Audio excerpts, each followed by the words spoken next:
पड़े हुए थे उसको फौरन पुर करना चाहिए। ये काम इम्तियाज जलील ने किया। मेरे अजीज दोस्तों और बुजुर्गों, मैं आपसे अपील करने आया हूं वैजापुर की जनता से, औरंगाबाद की जनता से और औरंगाबाद की वोटरों से कि आप अपने दिल पर हाथ रखकर बताइए कि क्या इम्तियाज जलील ने सिर्फ एक समुदाय के लिए काम किया। आप अपने दिलो दिमाग पर जोरदार कर अपने आप से सवाल करिए कि क्या इम्तियाज जलील ने कभी हिंदू मुसलमान को लड़ाने की बात की? क्या इम्तियाज जलील ने कभी दलितों पर जुल्म करने वालों का साथ दिया, या फिर अंबेडकर के उन ख्वाबों को पूरा करने का काम इम्तियाज जलील ने किया? आज आपको ये सोचकर एक तारीखी फैसला लेना है। मैं आपसे अपील करने आया हूं कि आप 13 मई के दिन अपना एक एक वोट का सही इस्तेमाल करिए और इम्तियाज जलील को दोबारा अपना मेंबर ऑफ पार्लियामेंट बनाकर भारत की सबसे बड़ी पंचायत में भिजाइए। याद रखिए, हमारी लोकशाही आज दौलतमंदों के हाथ में आ चुकी है। आज आप देखते हैं कि इलेक्टोरल बॉन्ड के नाम पर बड़ी बड़ी सियासी पार्टियों को हजारों करोड़ दिए जाते हैं। इलेक्टोरल बॉन्ड के नाम पर बीजेपी को 6000 करोड़ रुपए दिए गए। और आप जानते हैं कि जब कोई सेठ किसी एक नेता को पैसे देता है तो वो अपने बाप या अपनी मां के मरने के बाद किसी नेक काम के लिए पैसे नहीं देता। वो इसलिए सेठ पैसे देता है कि वो कहता है कि देखो, मैं तुमको 6000 करोड़ रुपए दे रहा हूं इलेक्शन के से पहले इलेक्टोरल बॉन्ड में।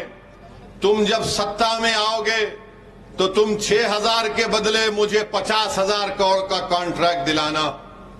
और यही काम हुआ। बीजेपी को 6000 करोड़ रुपए मिले, शिवसेना को पैसे मिले, कांग्रेस को पैसे मिले, राष्ट्रवादी कांग्रेस को पैसे मिले। ये सब बिकने के लिए तैयार थे तो खरीदने वाले ने इनको खरीद लिया। अगर किसी सेठ ने या किसी कंपनी में इतनी ताकत नहीं थी कि वो एक पार्टी को या उसके एमपी को खरीद सके तो उसका नाम इम्तियाज जलील और एमआईएम पार्टी था। हमको एक इलेक्टोरल बॉन्ड की जरूरत नहीं पड़ी। मीडिया के लोग आकर मुझसे तंजिया तौर पर पूछे कि असदुद्दीन ओवैसी, आपको इलेक्टोरल बॉन्ड नहीं मिला। मैंने कहा कि हम खुद जेम्स बॉन्ड हैं, हमको बॉन्ड की जरूरत नहीं है। मीडिया के लोगों ने पूछा इलेक्टोरल बॉन्ड तुमको नहीं मिला, तो मैंने उनसे पूछा, भाई साहब, बॉन्ड का मतलब आपको मालूम? तो अंग्रेजी में बॉन्ड का मतलब यह है कि मिलना, मिलाना। मिला हमारा जो औरंगाबाद की गरीब जनता से बॉन्ड है वो पैसे की ताकत उसको तोड़ नहीं सकेगी। जो 2019 में इम्तियाज जलील को आपने कामयाब करके जो बॉन्ड आपको और इम्तियाज जलील का आपने मजबूत किया, मुझे यकीन है कि इंशाअल्लाह ताला 13 मई को वही बॉन्ड कामयाब होगा। मुझे यकीन है कि जिन लोगों ने, जिन पार्टीज को इलेक्टोरल बॉन्ड में करोड़ रुपए मिले, गरीब कभी उनको माफ करने वाला नहीं है। आप अंदाजा लगाइए कि गुजरात का एक किसान है, उसको कुछ नहीं आता, उसके जरिए से बीजेपी को करोड़ों रुपए मिल गए। अरे वो किसान जो मर रहा है आज महाराष्ट्र में, वो किसान जो महाराष्ट्र में खुदकशी कर रहा है, आज आप उसकी लाशों पर सियासत करते हैं। बताइए मेरे अजीज दोस्तों और बुजुर्गों, जो पार्टी करोड़ों रुपए बड़े बड़े कंपनी से लेती है, अगर आप उनको वोट देंगे तो क्या वो आपके लिए कोई काम करेंगे? कोई आपके लिए कानून बनाएंगे? देश के प्रधानमंत्री बोलते हैं कि मैंने ट्रेन स्टेशन पर चाय बेचा है। ठीक है, हमको उससे कोई इनकार नहीं है। देश के प्रधानमंत्री कहते हैं कि मैं झोला लेकर निकल जाऊंगा, चले जाइए, कोई फर्क नहीं पड़ेगा। देश के प्रधानमंत्री कहते हैं कि मैं भारत का बेटा हूं, मैं इस देश का बेटा हूं। भारत के प्रधानमंत्री कहते हैं कि मेरी कोई औलाद नहीं है, मेरी कोई घर में नहीं है। ठीक है, ये आपका जाती फैसला है, हमारे घर में है। मगर ये बताइए ये बताइए कि जब आप ये सब बातें करते हैं, क्या आपको यह नहीं, आप नहीं सोचे कि कैसे आपने 6,000 करोड़ रुपये बड़े बड़े सेठों से लिया, जब किसान मर रहा था, जब नौजवानों का मुकद्दर बेरोजगारी बन चुका है, महंगाई गरीब की कमर तोड़ रही है, नौजवान पढ़ा लिखा है, नौकरी उसके पास नहीं है, मगर बड़ी बड़ी बातें करने वाले नरेंद्र मोदी देश के इन बड़े बड़े सेठों से 6,000 करोड़ रुपए लेते हैं और बोलते हैं क्या करें, हमने सबको दिया। तो मैं कहने पर मजबूर हूं देश के प्रधानमंत्री कि इस हम्माम में सब नंगे हैं, सब नंगे इस हम्माम में। 6,000 करोड़ बीजेपी को, कोई 1300-1400 करोड़ कांग्रेस को, राष्ट्रवादी कांग्रेस कोई पीछे नहीं है, ये दूसरी शिवसेना वो भी पीछे नहीं है। सब बोल रहे जैसा हम दक्षिणी जबान में बोलते कि चोरा चोरा मिलके गावा बांट लिए। मैं इनको चोर नहीं बोल रहा हूं, कहावत बोल रहा हूं, कहावत है, चोर हम ही हैं। ये कहा है भाई, ये तो बड़े आदमी है। आप अंदाजा लगाइए, एक किसान से जिस जिंदगी में करोड़ रुपए नहीं कमाता, गुजरात में उसके जरिए से इलेक्ट्रल बॉन्ड में 50 करोड़ रुपए दे दिए। अभी आपने 4 दिन पहले सुना होगा, हमारे देश के प्रधानमंत्री मोदी कह रहे थे खाने को मुद्दा बना दिए, खाने को मुद्दा बना दिए। मीडिया ने रिपोर्ट किया, बोले कि फुला त्योहार में गोश्त नहीं खाना, ठीक है मत खाइए। अगर मैं ये कहूं कि असदुद्दीन ओवैसी रमजान में 30 दिन रोजे रहता, तुम भी नहीं खाना? अगर मैं ये बोला कि मैं 30 दिन रोजे रहता हूं, सुबह 4:45 से दूसरे दिन 6 बजे तक कुछ भी नहीं खाना, 6:30 बजे तक, तो दूसरी जनता बोलेगी कि पागल है ये, अरे तू रोजा रह रहा, मेरे को क्या करना है, मेरे को खाना है। मगर मोदी जी बोलते नहीं।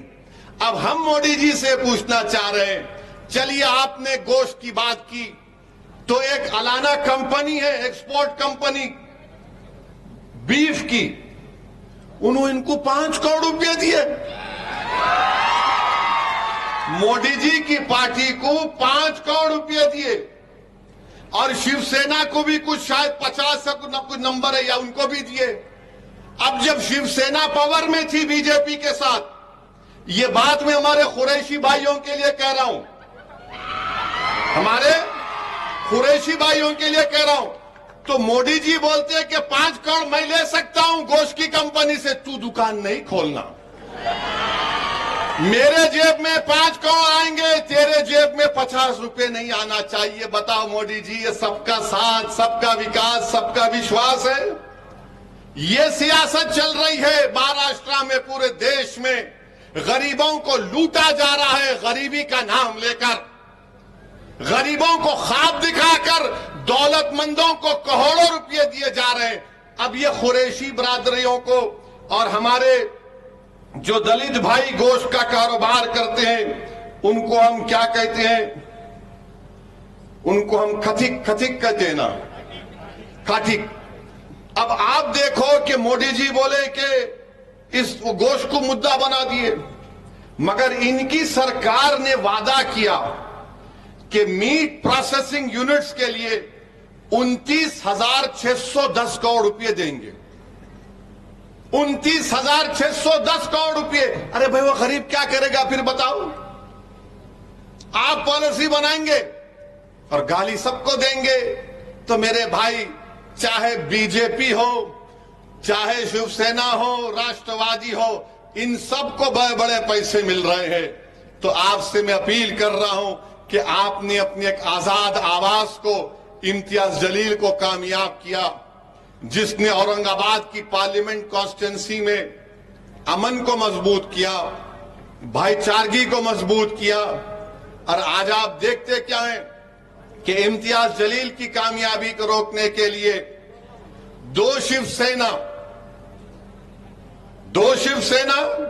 2 राष्ट्रवादी कांग्रेस, 1 बीजेपी और 1 आपके कांग्रेस, 6 मिलकर इम्तियाज जलील को रोकने को आ रहे हैं।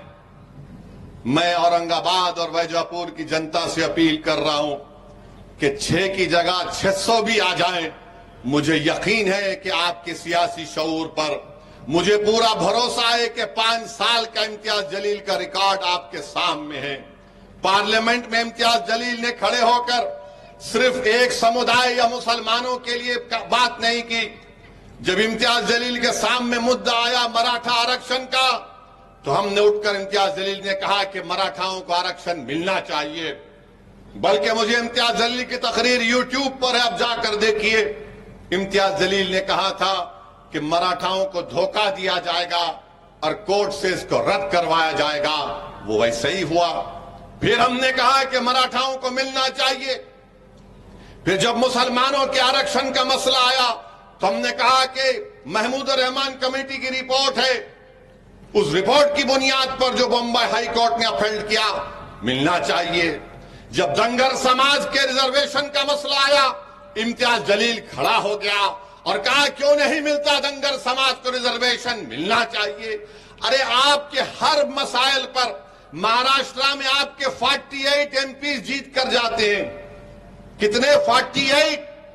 उन 48 में सबसे ज्यादा बोलने वाला महाराष्ट्र की गरीबों के लिए, महाराष्ट्र के दलितों के लिए, महाराष्ट्र के दंगर समाज के लिए, महाराष्ट्र के मराठाओं के रिजर्वेशन के लिए, महाराष्ट्र के गरीबों के लिए, महाराष्ट्र के औरंगाबाद की आवाम के लिए, तो उसका नाम इम्तियाज जलील था।